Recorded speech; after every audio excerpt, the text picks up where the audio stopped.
para comenzar tomando asistencia. A ver, según tengo en mis horarios, el aporte nos toca mañana, ¿es correcto? Sí, Sí, ¿solo me confirma Luis? ¿Sí? Ya, ok, entonces mañana el aporte, ok. Entonces, bueno, vamos a comenzar tomando asistencia. Mientras tanto, por favor, vayan encendiendo sus cámaras. Así reducimos el distanciamiento de las clases virtuales. Por lo menos cuando nos vemos el rostro, nos sentimos un poquito más cerca.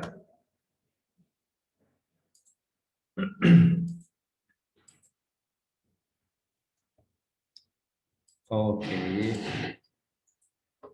Y tenemos martes 22 de junio. Muy bien, con primero C cerramos con broche de oro la jornada. Muy bien, jóvenes, atención a la lista. Javier Acosta. Javier Acosta. Ha faltado, ¿no? Caroline Acosta. Presente. Listo. Kenneth Arias.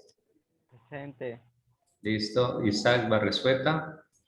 Presente. Muy bien. Jeremy Bernal. Presente. Listo. Giancarlos Burgos. Presente. Listo. Roxana Chafla. Presente. Listo. Isis Chele. Presente. Listo. Aranis Delgado. Presente. Listo. Ashley Espinosa. Presente. Listo. Luis Flores. Presente. Listo. Francisco Freire. Francisco Freire. Ha faltado Francisco, ¿no? Ariana Garcés. Presente. Listo. Eduardo Gavilanes. Presente. Listo. Sol González. Presente. Listo. Valeria González. Presente. Listo. María José Íñiguez. Presente. Listo. Joan Lor. Presente. Listo. Ailí Mariño. Presente. Listo. Isabel Martínez. Presente. Listo. Keila Morocho. Presente. Listo. Ricardo Muñoz. Presente. Listo. Gabriel Pacheco. Presente. Listo. Linda Ruiz. Presente. Listo. Lincoln Vargas. Presente. Listo. Christopher Ventimilla. Presente. Listo. Malena Vera. Presente. Listo. Elizabeth Vera. Presente. Listo. Beijing Yeun. Presente. Listo. Neila Zambrano. Mister, Katrina está con permiso médico. Ah, ya, ok. ¿Será que justificó con el tutorial? Sí, creo. Ya, bueno, igual, como ahí le marca, veo que en las demás horas también tiene falta. Bueno, sobre todo a partir de la tercera hora. Ya después el tutor nos comunica para hacer la justificación respectiva. Ya, gracias por avisar igualmente. De la NEI Cotrina. Presente. Listo. Cristel Manzano. Presente. Listo. Y Roberto Peña. Presente. Listo, muy bien.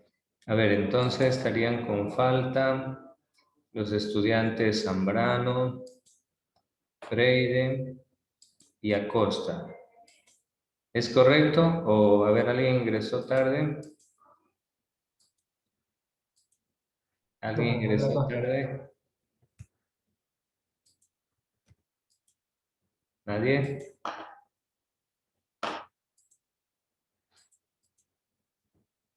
Bueno, vamos a registrar la asistencia.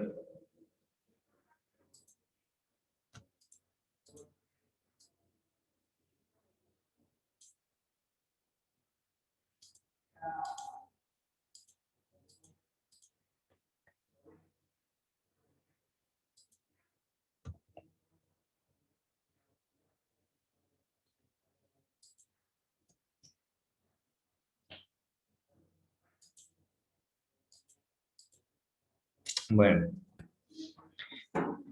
Bien, jóvenes, vamos a comenzar el día de hoy revisando lo que son las calificaciones, a ver si ya todos tienen completo todos sus casilleros. Y si no, pues de lo contrario vamos a ver qué es lo que le hace falta de pronto a algún estudiante para que pueda completar.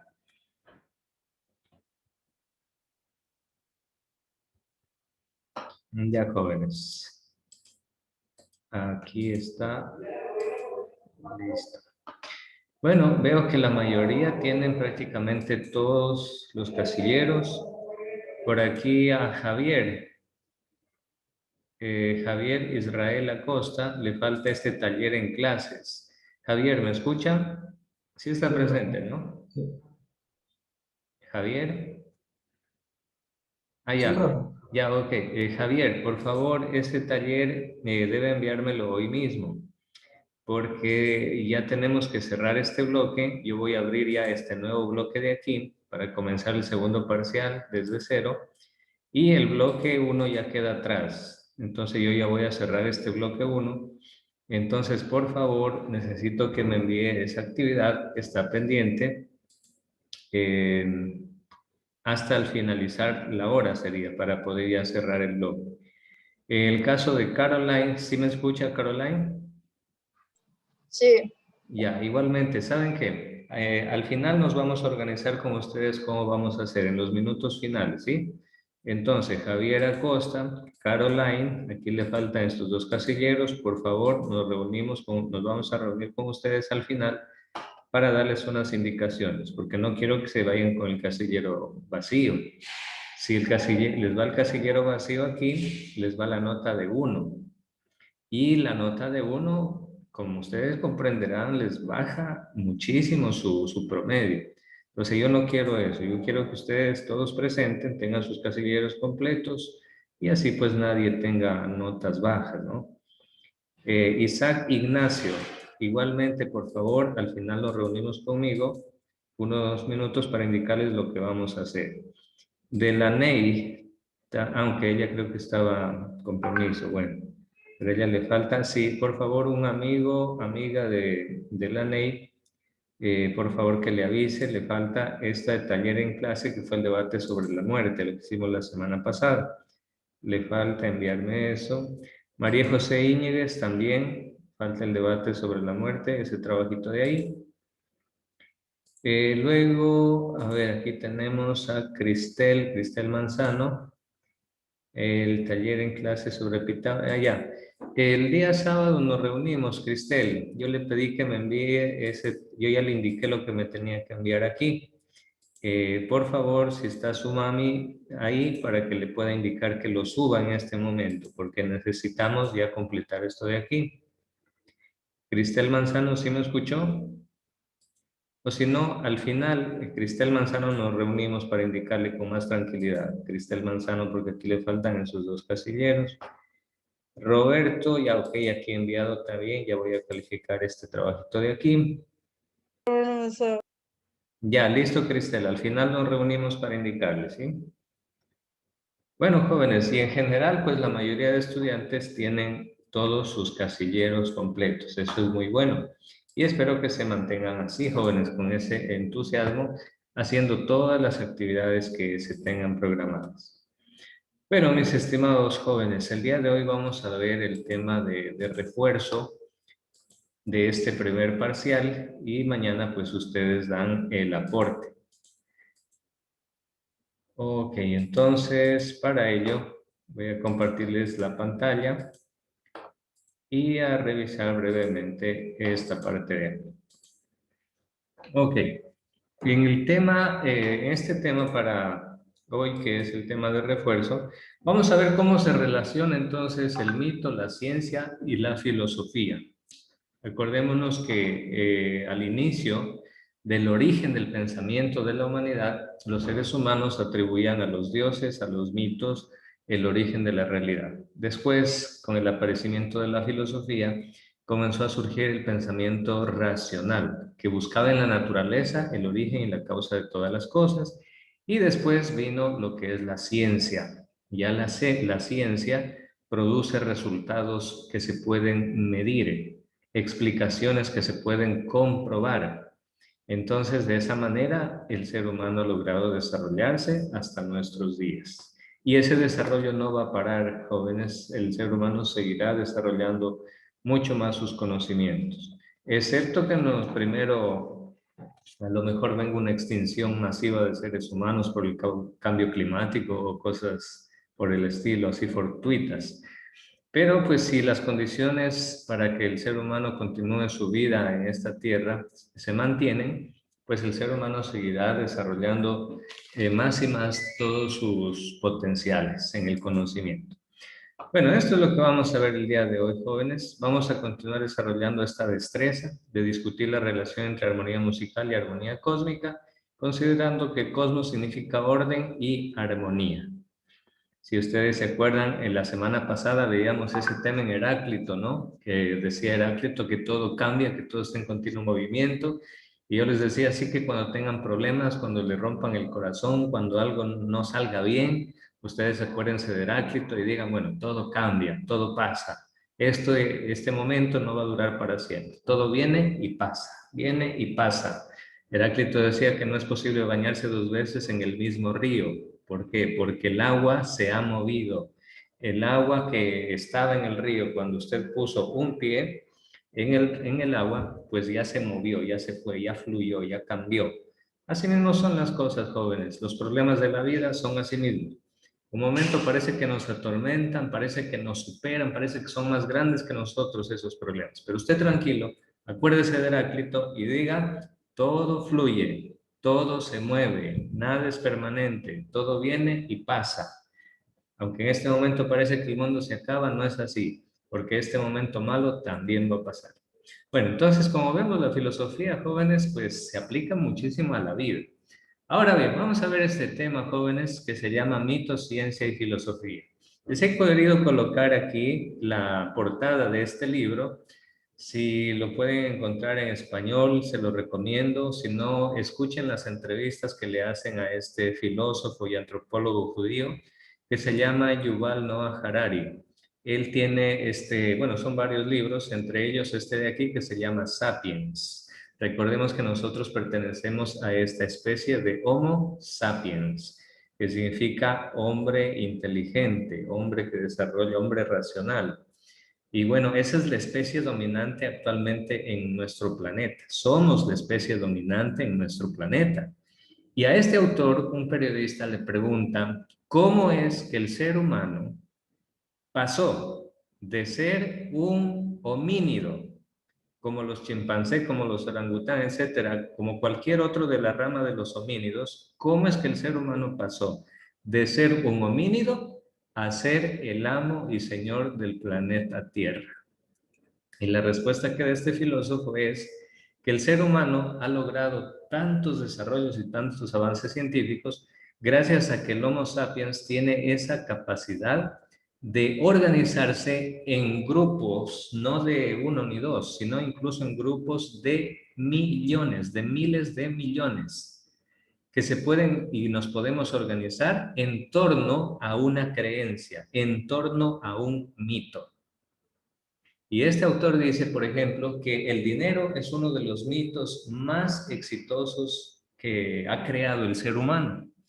¿Por qué razón? Porque dice este filósofo que el dinero es tan exitoso porque si usted se da cuenta, ese billete verde que nosotros le llamamos dólar, en sí mismo no tiene ningún valor objetivo. ¿Por qué? Porque usted y yo no nos podemos comer ese billete, así, el papel de ese billete, no nos podemos comer ese billete para vivir. Pero en cambio, vamos al supermercado, a la tienda, y con ese billete, alguien nos contó una historia y nos dijo que con ese billete, si es de $1, por ejemplo, podemos comprar 10 o 15 bananas, 15 guineos. Y que vamos a la tienda con ese papel verde, le entregamos ese papel verde al señor de la tienda y el señor de la tienda nos da 15 guineos que sí me los puedo comer y me sirven para vivir.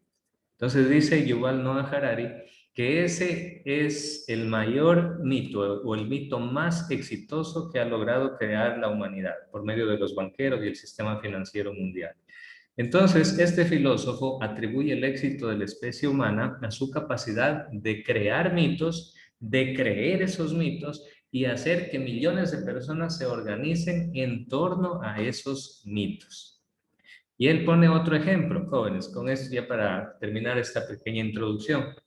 Él dice que si nosotros reuniéramos en un estadio a 100,000 chimpancés, por más que nosotros les demos bananos suficientes a todos los 100,000 chimpancés que logremos meter en el estadio, a ninguno de ellos podríamos quitarle un solo banano ofreciéndole que después de que se muera el chimpancé, se va a ir al cielo de los chimpancés y en el cielo lo van a premiar por darme ese banano.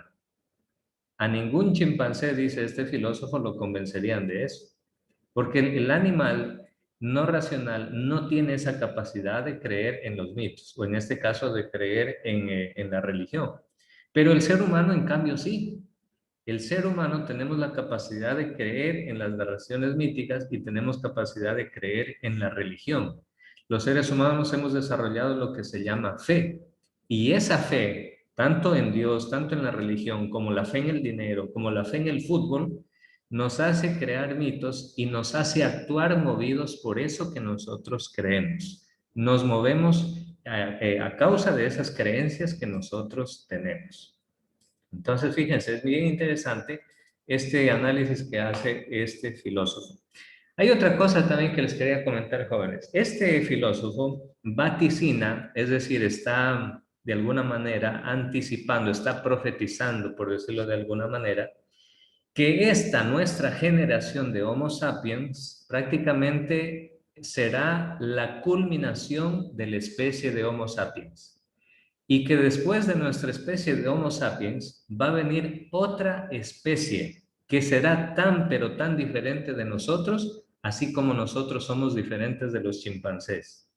Que esa especie será una combinación de inteligencia artificial, una combinación de tecnología e ingeniería cyborg o cyborg y una combinación de poca también materia orgánica, pero que sobre todo va a predominar mucho la inteligencia artificial.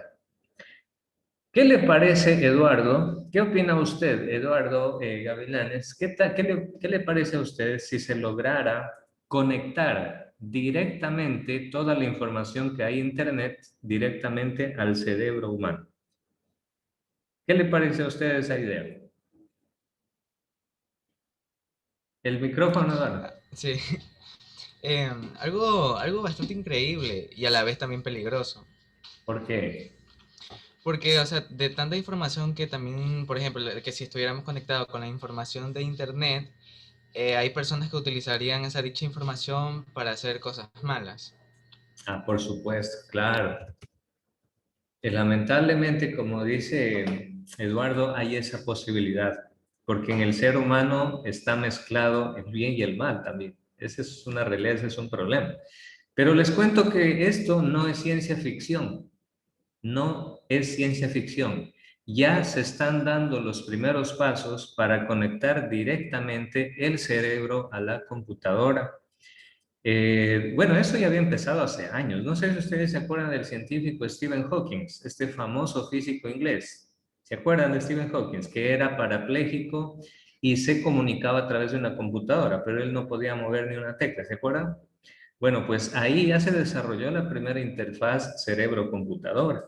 Pero hoy en día, este señor de aquí, que es uno de los arquitectos del futuro de la humanidad, que se llama Elon Musk, él tiene un proyecto y creó la empresa Neuralink. Y él, con su empresa, con sus científicos, ya están haciendo los primeros experimentos donde a unos chanchos, a unos cerdos, les han instalado chip en el cerebro. Y esos animalitos, por medio de ese chip, logran comunicarse de manera inalámbrica con una computadora. De tal manera que ese chip logra, de alguna manera, leer lo que ocurre en el cerebro del animal y lo transmite a la computadora. Eso significa, jóvenes, que de pronto llegará el día en que el cerebro puede estar conectado mediante un chip a la computadora y por ende al conocimiento infinito que tenemos en Internet.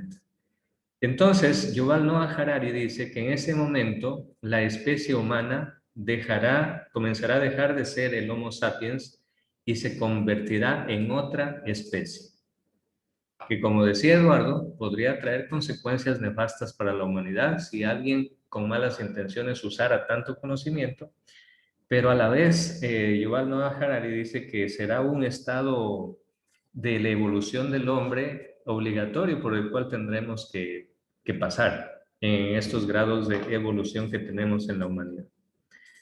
Entonces, jóvenes, eso es lo que nos trae la filosofía y fíjense, todo comenzó por el mito. Aquí está más o menos, jóvenes, lo que hemos visto en este parcial. Cómo comenzó el pensamiento humano, en primer lugar, con la creación de mitos. Acuérdense de los dioses griegos, de Zeus. Acuérdense de cómo todo esto surgió en territorios de Grecia. Ahí nació el pensamiento filosófico, cuando ya los filósofos dijeron, los mitos ya no nos satisfacen, ya no creemos solamente en la explicación de los mitos. Pero ojo, no por eso dejaron de existir los mitos y no por eso han dejado de ser importantes. Siguen siendo importantes los mitos. Y hasta el día de hoy los mitos manejan a miles de millones de personas, manejan a la humanidad entera. El dinero mismo, jóvenes. Prácticamente yo diría que no hay ningún ser humano, y si es que hay, será unos poquitos, que no crean en el dinero. Pero todo el mundo cree en el valor del dinero. Entonces, fíjense jóvenes, todo comenzó en Grecia, siglo 7 al siglo 6 antes de Cristo, cuando los primeros filósofos presocráticos comenzaron a hacer explicaciones racionales frente a las explicaciones míticas anteriores, como dice aquí en el primer párrafo. Y ahí es donde se dio el salto, el gran paso del mito a logos. Luego vino la expansión griega, el aumento de la población. Grecia también fue un imperio, les recuerdo, con Alejandro Magno. Antes de Cristo, Grecia se convirtió en un gran imperio, por tanto, sus pensadores, su riqueza se expandió por toda esta parte del Mediterráneo y bueno, todo eso hizo que Grecia tenga un desarrollo increíble en todo lo que es alrededor del mar Mediterráneo, frente a Europa, frente a las costas de Medio Oriente y a las costas del norte de África. Entonces, jóvenes, fíjense que todo comenzó en Grecia y la explicación mítica, acuérdense que los mitos son narraciones extraordinarias, sus protagonistas son los dioses y los héroes, donde se trata de personificar a las fuerzas de la naturaleza y se las personifica en el sentido de que se les da un nombre y un apellido. A las fuerzas del océano, a las fuerzas del agua, lo llaman Poseidón y dicen que ese es un dios llamado Poseidón. A las fuerzas del aire lo llaman Eolos, dicen que el dios del viento es Eolos. Y así, para cada cosa, para cada fenómeno, para cada energía de la naturaleza, pues tenían un dios con un nombre y apellido, como quien dice. Claro que si nosotros leemos detenidamente la mitología griega, estos dioses, en su mayoría, prácticamente por no decir en todos, para nada son buenos ejemplos a seguir, para nada. Son dioses llenos de bajos instintos, los dioses de la mitología griega, a decir verdad. Son dioses donde Zeus, por ejemplo, deja embarazada a propios familiares que eran diosas de su propia generación, pero que eran familia a la vez y fueron embarazos forzosos y de ahí salen los dioses de la segunda generación, etc. Es realmente un caos lo que se vive en la mitología antigua, en la mitología griega. Pero de ahí partió todo. De esas narraciones míticas surgió el pensamiento filosófico, el pensamiento racional. De hecho, hay varios tipos de mitos, jóvenes. Los cosmológicos, que le hablan del origen del universo. De ahí viene la palabra cosmológico, viene de cosmos, universo, de todo lo que existe. Luego los mitos etiológicos que hablan del surgimiento, de la aparición de nuevos seres, de nuevos personajes, de nuevos dioses o de nuevas cosas. Por ejemplo, el descubrimiento del fuego cambió totalmente lo que es el cuerpo y lo que es la mandíbula del ser humano. Si ustedes buscan en internet imágenes de cómo era el hombre neandertal, y todas estas especies de homínidos mucho más antiguas al hombre que el Homo sapiens, ustedes se van a dar cuenta que en los más primitivos, sus rasgos físicos, su cara, su mandíbula, era mucho más tosca, era mucho más grande la mandíbula, los dientes que tenía esa especie de homínido. ¿Saben por qué? Porque pues en ese estado de evolución biológica de estos homínidos, ellos se alimentaban de comida cruda. ¿Y por qué? Porque todavía no habían descubierto el fuego.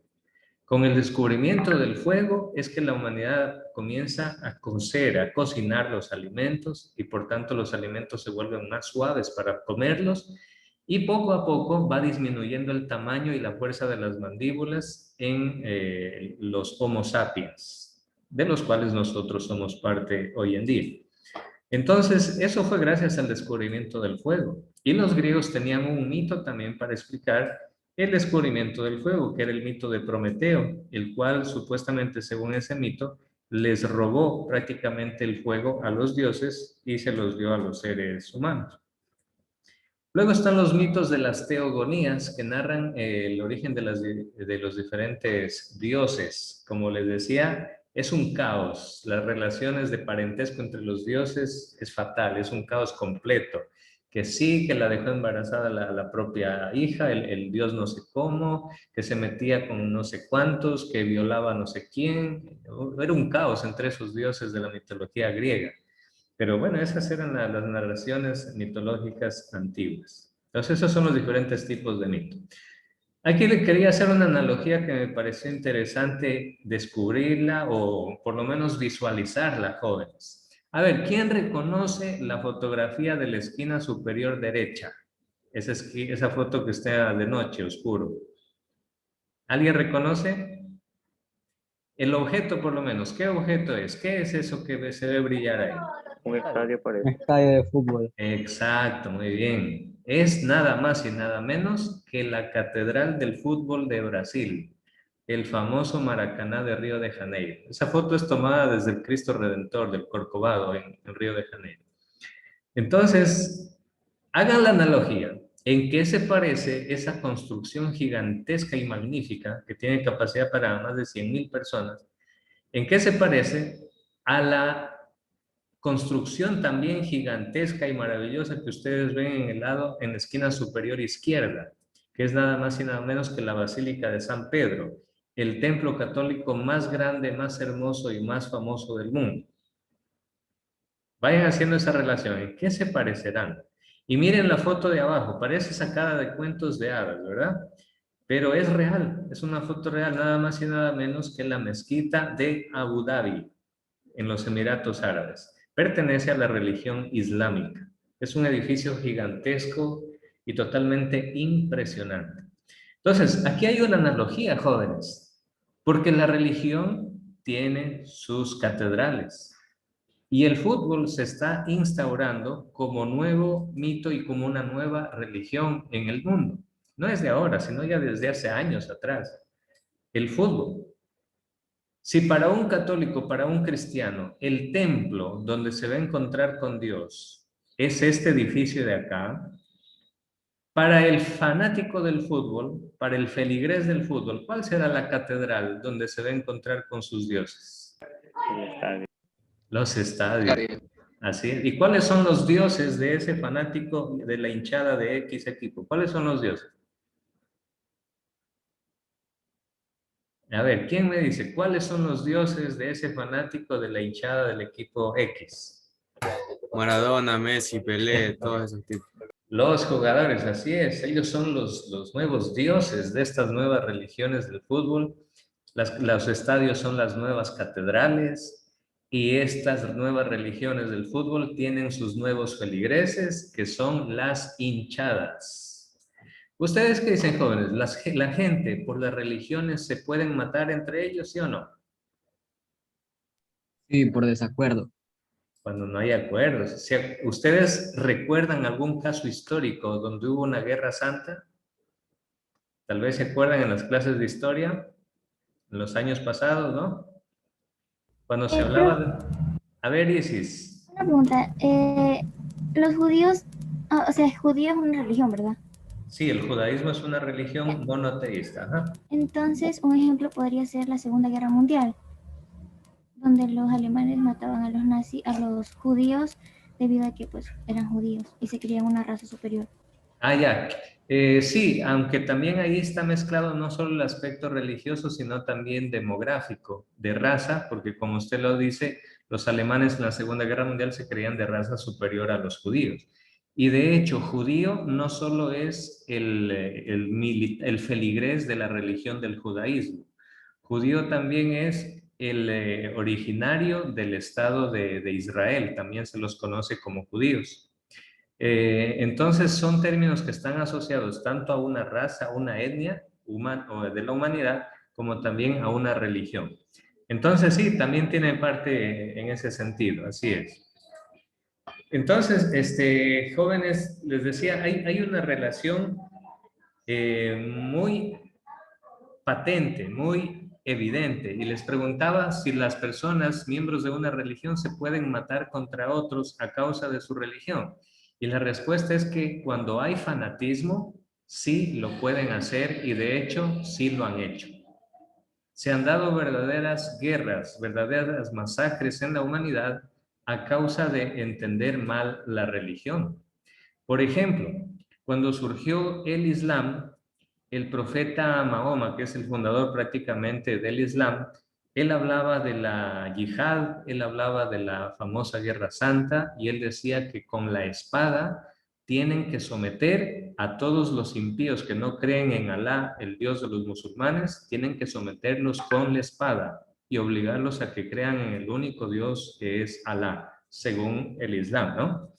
Eso hizo que muchas personas de esa religión antiguamente se lanzaran literalmente con espadas, con soldados, con caballos, con armas y con guerras a conquistar otras ciudades y países, y los obligaban a los cristianos a que dejen de ser cristianos y que abracen la fe y crean en el Dios Alá, que es el Dios de los musulmanes.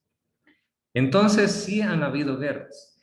Y después de eso, cuando los musulmanes se apropiaron de la famosa Tierra Santa, ¿quién sabe dónde queda ubicada Tierra Santa? ¿Se han escuchado hablar de Tierra Santa? Les explico, jóvenes. Tierra Santa se la denomina a esa porción de territorio donde nacieron o donde están presentes las 3 religiones monoteístas más grandes. Y en ese lugar nacieron esas religiones. Ahí, esta parte queda en el estado de Israel, especialmente la ciudad santa que se la conoce así, a la ciudad de Jerusalén. Porque en Jerusalén es donde predicó y murió Jesucristo, el fundador del cristianismo. En Jerusalén corresponde a la ciudad de David, que es prácticamente donde nace el judaísmo. El judaísmo nació 2000 años antes que el cristianismo. Y justamente en esta ciudad, en Jerusalén, es donde tienen una de las mezquitas, la mezquita de la Roca, que según la historia de esa religión del Islam, es donde el profeta Mahoma ascendió a los cielos después de morir. Entonces, ese lugar es santo para las 3 religiones. Y por pelearse y por ganarse ese lugar, hubo un tiempo en que entraron en guerra, la famosa Guerra Santa y las famosas guerras de las cruzadas. Entonces, sí es posible que se den guerras y muertes y asesinatos a causa y en nombre de la religión. Si eso sucede en nombre de la religión, les pregunto, ¿será posible que entre los feligreses o entre las hinchadas de 2 equipos se den también violencia? ¿Se den muertes? ¿Se den ataques? ¿Es posible o no? Por supuesto que sí. Sí, también por el fanatismo hacia su equipo. Exacto, Ricardo. Cuando hay fanatismo, los hinchas, si el equipo perdió, salen del estadio y afuera del estadio es pero la golpiza y es pero una cosa bárbara, que muchas veces ha tenido Incluso aquí en consecuencias. Ecuador ya ha habido muertes por causa de eso entre los 2 equipos más grandes de acá, que son MLS, si no me equivoco, y Barcelona.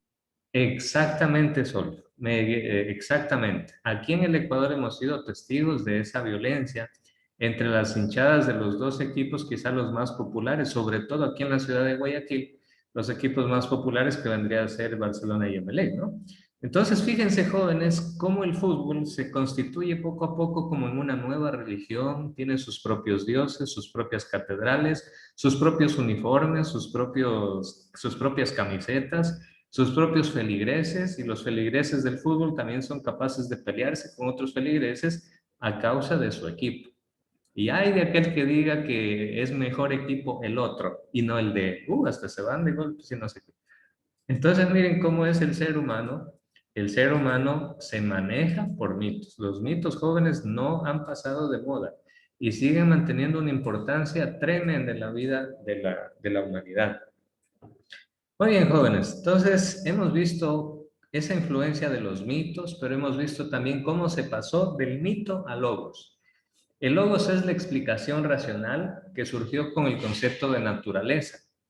Es decir, que para interpretar el universo se recurre a las fuerzas y a los fenómenos naturales. Y se comenzó a pensar de que la causa de esos fenómenos naturales, llámese lluvia, llámese huracán, tsunami, o un fenómeno natural es la muerte también, la muerte de las personas. Entonces, estos primeros filósofos comenzaron a entender estos acontecimientos de forma más racional.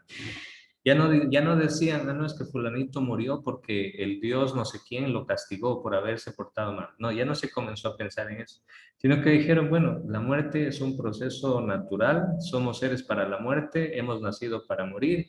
El primer día que nacemos en este mundo es cuando se activa esa semillita de la muerte y automáticamente al nacer ya se sabe que se tiene que morir. Entonces, bueno, ya se comenzó a ver las cosas de una manera mucho más racional. Ese es el paso del mito al logos. Comienza a dominar y a conquistarlo todo la razón humana. Y con la razón se trata de explicarlo todo. Y eso permitió, jóvenes, esa explicación racional permitió el desarrollo, más tarde el desarrollo de la ciencia. Que al inicio entre los griegos la ciencia era sobre todo el conocimiento filosófico, que era un conocimiento mucho más racional. Muy bien, acá nos pregunta, dice, si nacemos para morir, ¿nacer es el acto más suicida?